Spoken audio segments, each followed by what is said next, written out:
వీళ్ళకి 42% రిజర్వేషన్ ఎట్లా తీసుకొచ్చి తీరుతామని చెప్పి రాహుల్ గాంధీ గారు ఏదైతే ఆలోచన ఉందో అది రేవంత్ రెడ్డి గారు అసెంబ్లీలో పెట్టి చర్చకు పెట్టి అందరికీ కూడా యునానిమస్ రెజల్యూషన్ ఏదైతే ఉందో లోకల్ బాడీస్లో మనము 42% రిజర్వేషన్ కల్పించాలని చెప్పి వారు ఈ రెజల్యూషన్ పాస్ చేపించి గవర్నర్కి పంపిస్తే కేవలం బీజేపీ పార్టీ అడ్డుకోవాలని చెప్పి ప్రెసిడెంట్ గారు పంపించి 40 రోజులు అయినాక కూడా వారు అట్లనే అడ్డుకున్నారు.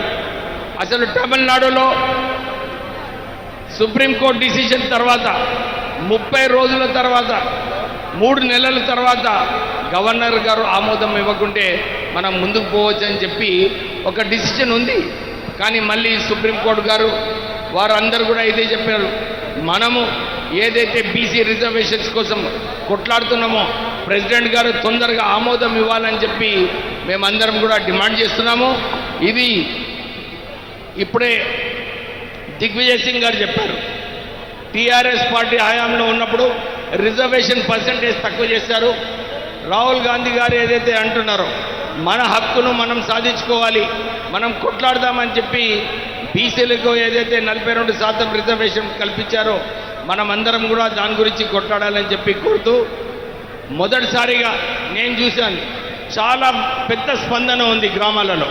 గ్రామాలందరూ కూడా అంటున్నారు బీసీ రిజర్వేషన్ ఎట్లా సాధించుకుందామని చెప్పి వారందరూ ఎదురు చూస్తున్నారు.